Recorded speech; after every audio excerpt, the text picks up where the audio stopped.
C'est le dernier journal de l'année 2024 sur Congo 26 Télévision. Bonne année et bienvenue à tous. Voici les grands titres. Crime perpétré par l'armée rwandaise sur les territoires de la République démocratique du Congo, le président Kagame est attendu le 12 février de l'année qui commence devant la Cour africaine des droits de l'homme et des peuples. Alors que les infirmiers crient sans être entendus dans leurs revendications, le gouvernement a préféré réagir à la menace de médecins qui projettent une grève. Le ministre des Finances a pris langue avec leurs syndicats pour leur donner des assurances.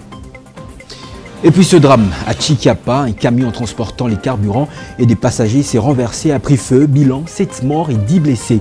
C'était hier lundi 30 décembre 2024 à Mayanda au sud-est de la ville, au Kasaï, selon l'administrateur du territoire de Chikapa. C'est tout pour les principaux titres, voici leur développement.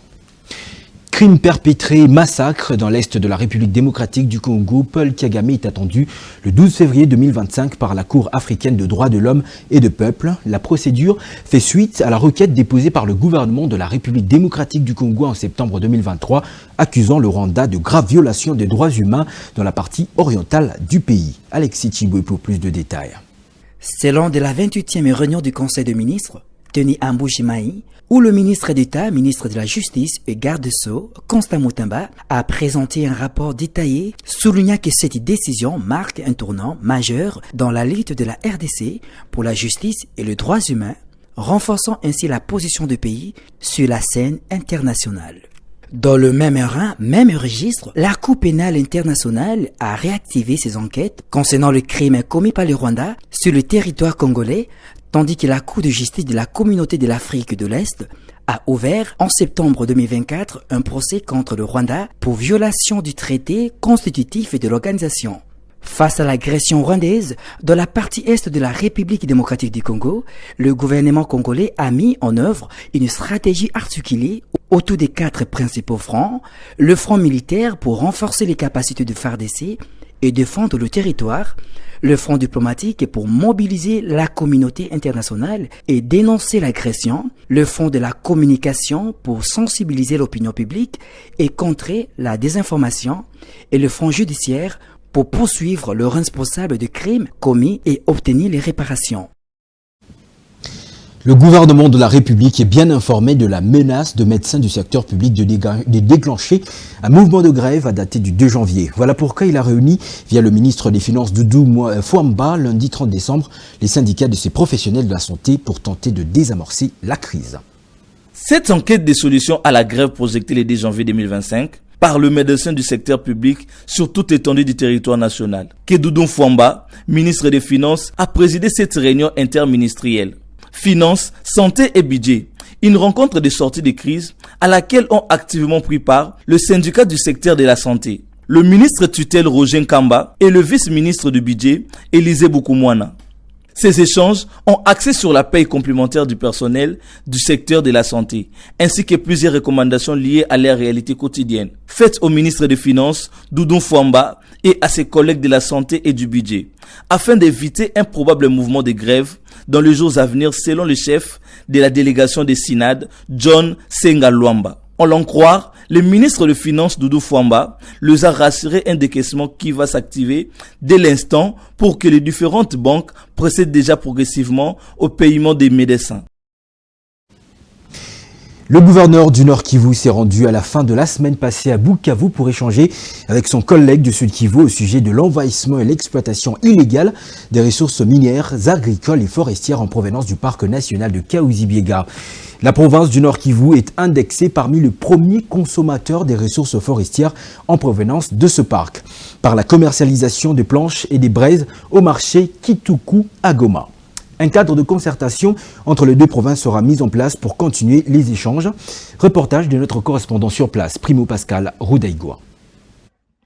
La protection du parc national de Kahuzi-Biega était la semaine passée au centre de la réunion de travail entre les gouverneurs du Nord et du Sud Kivu. Les discussions ont porté sur l'arrêté provincial signé par le gouverneur Jean-Jacques Purusi Sadiki portant protection et interdiction d'occupation, d'envahissement, d'exploitation, commercialisation et transport des ressources forestières et minières issues du parc national de Kahuzi-Biega. Arrêté dans lequel il est stipulé l'existence d'un trafic illicite des ressources de ce patrimoine mondial par des bateaux et camions qui font les navettes entre la province du Sud Kivu et celle du Nord Kivu.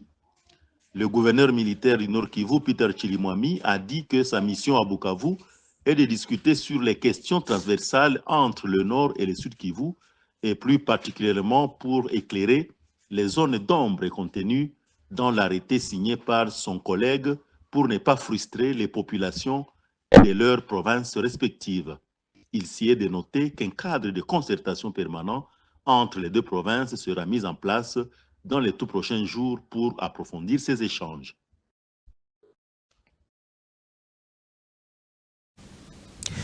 Un camion transportant du carburant s'est renversé à pris feu, causant 7 morts et 10 blessés hier lundi 30 décembre 2024 à Mayanda, au sud-est de Chikiapa, Kasai. Selon l'administrateur du territoire de Chikiapa, Nico Ngenze, il s'agit d'un camion de marque Taf Taf qui transportait des bidons de carburant et environ 27 personnes en provenance de la frontière de Mayanda entre la République démocratique du Congo et l'Angola. Le camion se serait renversé au village de Kamitsi avant de prendre feu. Les 7 personnes mortes calcinées sont donc 3 hommes, 2 femmes et 1 enfant. Par ailleurs, les 10 blessés graves ont été amenés au centre de santé de Kamitsi. Dans un communiqué parvenu à notre rédaction ce mardi, le ministère de la formation professionnelle, à travers sa direction des ressources humaines, dément une vidéo devenue virale faisant état du pillage de vivres destinés aux fonctionnaires de ce ministère par le même fonctionnaire, faux et archi-faux, indique Grégoire Mugicho Chidza, chef de service de cette direction. Selon lui, les agents du ministère de la formation professionnelle ont déjà reçu leur colis et tout s'est déroulé dans le calme au sein de l'Institut technique industriel de la Gambie. Cette triste nouvelle en provenance de Beni, dans le Nord Kivu, un crocodile a tué un garçon âgé de 8 ans, selon les responsables de la société civile du secteur de Rwenzori, qui indique que la victime et sa mère étaient allés puiser de l'eau à la rivière Semouliki, et c'est donc aux environs 17 heures que l'enfant aurait été happé par un crocodile. Les recherches n'ont rien donné jusqu'à maintenant, ajoute cette source. Melek Moulaka souligne que l'incident de ce genre s'est déjà produit plusieurs fois. Il appelle donc les humanitaires et l'État congolais à lancer des projets de réhabilitation des sources d'eau potable dans cette partie de la province confrontée à une grave pénurie d'eau potable. En Ituri voisin, nous apprenons que plusieurs projets initiés dans le cadre du PDL 145 territoires n'ont pas produit de résultats palpables dans le territoire de Mahagi. Quelques infrastructures de base, notamment les écoles et les hôpitaux, sont restées inachevées et abandonnées par certaines entreprises. Le constat dans ce reportage de Joël Balinda. Nous allons parler sur les sous multiples de redynamiser et construire certaines infrastructures de base dans la communauté a par ailleurs montré ses limites, faute de non-accompagnement de ses animateurs à faveur de la population civile à l'intérieur du pays. À Mahagi, par exemple, l'un des territoires frontaliers de la RDC, situé à 180 km au nord de la ville de Bunia, les traces des abandons de chantiers sont visibles par certaines entreprises non respectueuses de contrats signés par la communauté locale.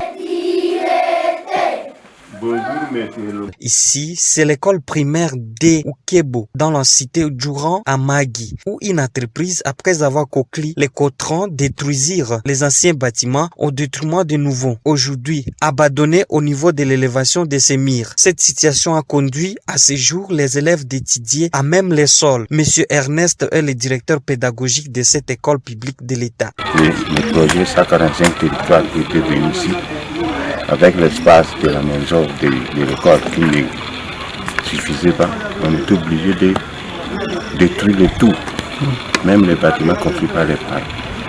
C'est ainsi que les enfants étudient dans de nouvelles conditions. C'est ainsi que nous demanderions aux hommes de bonne volonté, comme votre arrivée ici, ça nous donne vraiment une joie de votre collaboration, de venir nous voir. J'espère qu'avec votre secours, Vu la souffrance que traverse ce futur cadre du pays, le président de l'Assemblée provinciale de l'Ituri, Sami Djakonga, s'est déplacé de Bunia, chef-lieu de la province, pour se plaindre lui-même de conditions dans lesquelles étudie ses enfants et promet de mener des démarches pour trouver solution à ces problèmes, tout en félicitant les initiatives locales de la population à pouvoir chercher un local pouvant abriter les élèves. L'ambiance du donner et de recevoir demeure encore un sérieux problème. C'est par ici que nous mettons un point final à ce journal. Je vous rappelle ses principaux titres. Crime perpétré par l'armée rwandaise sur les territoires de la République démocratique du Congo, le président Paul Kagame est attendu le 12 février de l'année qui commence devant la Cour africaine de droits de l'homme et des peuples. Alors que les infirmiers crient sans être entendus dans leurs revendications, le gouvernement de la République a préféré réagir à la menace de médecins qui projettent une grève. Le ministre des Finances a pris langue avec leurs syndicats pour leur donner des assurances. Et puis ce drame à Tchikapa, un camion transportant les carburants et des passagers s'est renversé et a pris feu. Bilan, 7 morts et 10 blessés. C'était hier lundi 30 décembre 2024 à Mayanda, au sud-est de la ville, au Kasaï, selon l'administrateur du territoire de Tchikapa. C'est un honneur de vous présenter cette dernière grande édition du journal de l'année. À toutes et à tous, heureuse fête de Nouvel An en compagnie de Congo 26 Télévision, la chaîne de l'unité nationale. Un grand merci à toutes les équipes techniques et de rédaction de nous avoir acheminé de janvier à ce moment. On se retrouve pour l'année prochaine où ensemble nous allons monter d'un cran. Bonsoir.